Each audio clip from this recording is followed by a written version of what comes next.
Assalamualaikum warahmatullahi wabarakatuh. Perkenalkan, nama saya Wahyu Puspitasari, NIM 182180117. Nama saya Rustika Anggraini, NIM 182180119. Nama saya Melianita Dewi Puspitasari, NIM 182180154. Selamat menyaksikan video kami. Di sini kami akan memaparkan mengenai model pembelajaran Schoen. Model pembelajaran Schoen merupakan model pemaduan topik-topik antar mata pelajaran yang berbeda secara paralel. Pada model Schoen, topik-topik atau unit antar mata pelajaran diatur dan diurutkan secara tepat satu sama lain. Materi dari dua mata pelajaran yang berhubungan dapat diurutkan untuk diajarkan secara paralel. Topik-topik itu dapat dipadukan pembelajarannya pada alokasi jam yang sama. Pembelajaran terpadu model Schoen ini ditempuh dalam upaya mengutuhkan dan menyatukan materi-materi yang bercirikan sama dan terkait agar lebih utuh dan menyeluruh. Jadi, model pembelajaran terpadu tipe Schoen merupakan model pembelajaran yang memadukan topik antar mata pelajaran yang berbeda secara paralel. Model pembelajaran terpadu tipe Schoen dapat membantu pendidik dalam memadukan materi pembelajaran, mengurutkan materi pembelajaran bersesuaian dengan konteks materi dan tujuan pembelajaran. Assalamualaikum warahmatullahi wabarakatuh. Selamat pagi anak-anak. Bagaimana kabarnya hari ini? Sehat, kuat, luar biasa. Yes. Alhamdulillah, semoga kita selalu senantiasa diberikan perlindungan oleh Allah Subhanahu wa Ta'ala. Baik, sebelum memulai pembelajaran kali ini, marilah kita berdoa terlebih dahulu ya. Siapa yang mau memimpin doa? Tunjuk tangan. Iya, Meli, silakan. Teman-temannya dipimpin dulu. Doa mulai. Selesai. Ya, sekarang kita lanjut presentasi dulu ya. Dewi hadir. Rosi hadir. Alhamdulillah, hari ini masuk semua ya.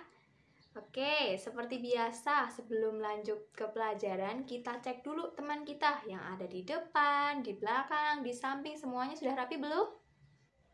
Bajunya ayo yang belum rapi. Ya, bangkunya juga dirapikan dulu.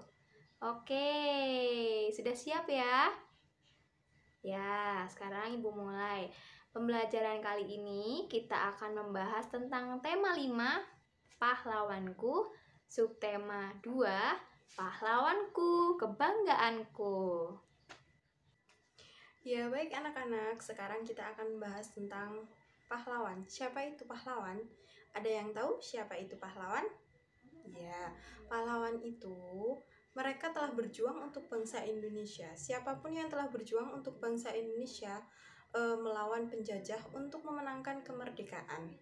Para pahlawan berjuang untuk kemerdekaan Indonesia dengan semangat yang sangat tinggi, rasa rela berkorban, kemudian kerjasama yang sangat baik antara warga, kemudian mereka pantang menyerah.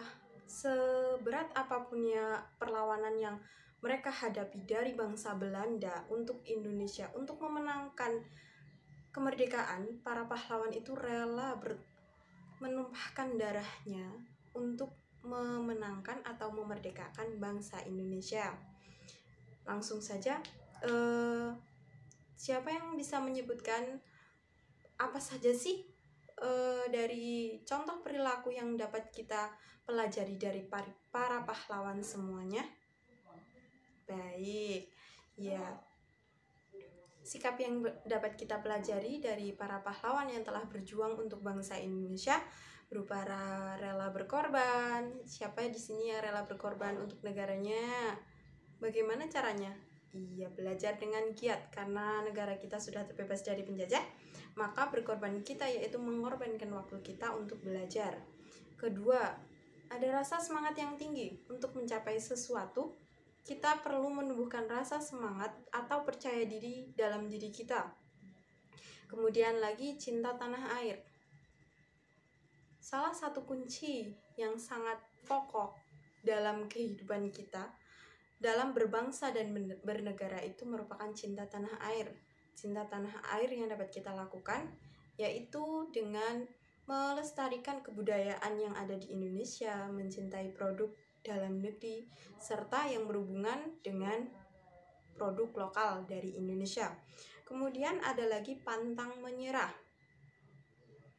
Kalian anak-anak yang masih muda, tidak sepatutnya ketika melalui suatu cobaan atau suatu permasalahan langsung menyerah. Kita tetap harus berjuang untuk mencapai suatu tujuan. Kemudian ada lagi bertanggung jawab. Bertanggung jawab dalam apa yang sudah menjadi hak dan kewajiban kita harus seimbang tanggung jawabnya. Lagi berani dan tegas pada sesuatu apapun. Kita harus berani, jangan mudah menyerah. Kembali lagi kepada tadi kita sikap yang pantang menyerah. Selanjutnya kita tampilkan di sini gambar dari para pahlawan yang ada di Indonesia. Siapa saja? Langsung saja yang pertama ada Cut Nyak-Dien, beliau berasal dari Aceh. Yang kedua ada Dewi Sartika. Dewi Sartika itu berasal dari Sumatera Utara. Yang ketiga ada Sisingamangaraja. Sisingamangaraja itu berasal dari Sumatera Utara. Kemudian ada Pangeran Antasari yang berasal dari Kalimantan Selatan. Diponegoro berasal dari Yogyakarta. Kemudian ada Patimura berasal dari Maluku. Yang terakhir ada Silas Papare berasal dari Papua, ujung timur Indonesia. Sekarang coba Ibu minta kalian berdiskusi terlebih dahulu tentang sikap-sikap yang dapat kita teladani dari para pahlawan dan memaparkan salah satu biografi dari beliau antara mereka tadi. Coba silahkan berkelompok dan berdiskusi. Langsung saja kita bahas salah satu tentang siapa itu tentang Kapiten Patimura. Tadi sedikit Ibu bahas, Kapiten Patimura itu berasal dari mana? Iya, Kapiten Patimura itu berasal dari Maluku. Kita lihat ya, ini dia gambarnya. Kapiten Patimura yang bernama asli Thomas Matulesi adalah seorang pahlawan nasional Indonesia yang berasal dari Maluku. Ya, ia berasal dari Pulau Seram, lahir pada 8 Juni 1783 dari keluarga keturunan bangsa Pulau Seram di masa itu. Perihal yang paling kita ingat tentang Patimura adalah perjuangannya melawan penjajah Belanda yang masuk ke Indonesia, lebih tepatnya ke Maluku, untuk menguasai perdagangan rempah-rempah. Karena rempah-rempah di Maluku itu sangat melimpah ya anak-anak. Salah satu pertempuran terbesar yang dipimpinnya adalah ketika rakyat Maluku bersatu untuk merebut benteng Dorstad dari tangan penjajah. Penjajahan Belanda itu sangat keras, makanya Patimura bersama warganya melawan penjajah. Kapiten Patimura wafat pada tanggal 16 Desember 1817 di umurnya yang berada di 34 tahun karena tertangkap Belanda dan dijatuhi hukuman mati di tiang gantung. Beliau wafat pada usia yang masih terbilang muda.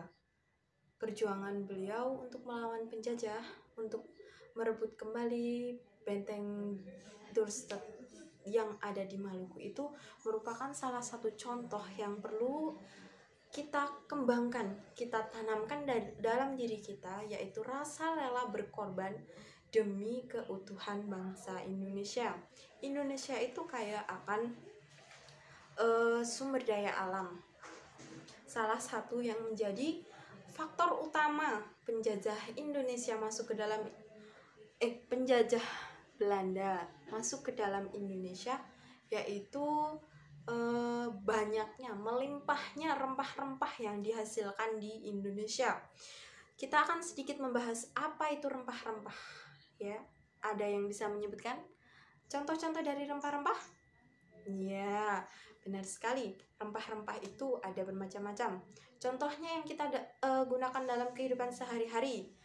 Misalnya ada kunyit, kencur, jahe, laos, ya itu merupakan bahan pokok kita ketika memasak, ya, bahan pokok di dapur, ya. Sebagai ibu-ibu pasti tahu, ya, anak-anak yang biasanya membantu ibunya memasak pasti tahu apa itu kencur, apa itu kunyit, kemudian jahe. Kencur warnanya apa, anak-anak? Putih. Kalau kunyit apa warnanya? Kuning. Pinter. Beralih, ya, kita akan membahas tentang rempah-rempah yang berasal dari Maluku yang bisa dibilang jarang kita gunakan dalam kehidupan sehari-hari. Rempah-rempah yang jarang kita gunakan dalam kehidupan sehari-hari bisa berupa cengkeh, polo, lada, kemudian kayu manis. Kalau cengkeh sama kayu manis biasanya kita gunakan untuk membuat kolak. Kolak. Kemudian kalau lada itu sebenarnya merupakan penghangat untuk tubuh. Biasanya itu digunakan untuk kalau yang suka makan makanan pedas, makanya selain cabai biasanya menambahkan lada. Kemudian kembali lagi kita ke Maluku, ke Kapiten Patimura, pahlawan kita. Ya, di Maluku merupakan penghasil terbesar dari cengkeh dan pala.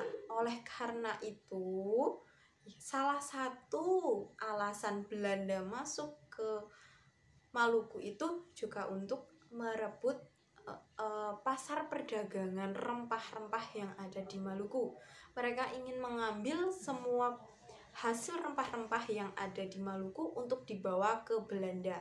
Kenapa? Karena di Belanda itu cuacanya dingin, maka untuk menghangatkan tubuh mereka perlu rempah-rempah seperti cengkeh dan pala.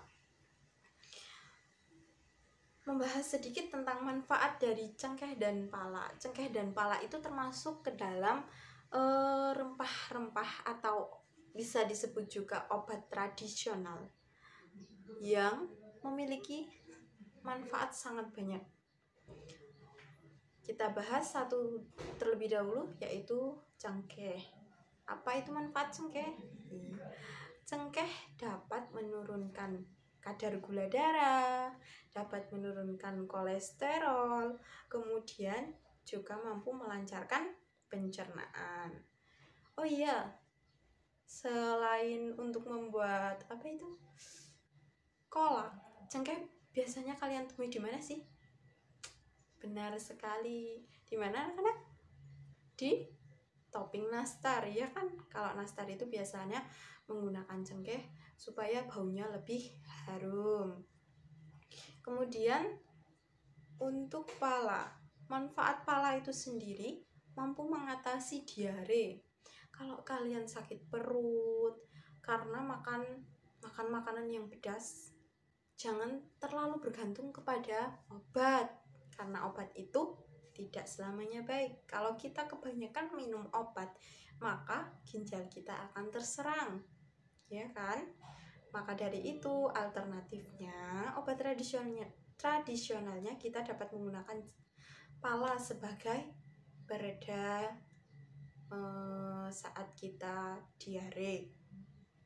Kemudian mengatasi gangguan ginjal.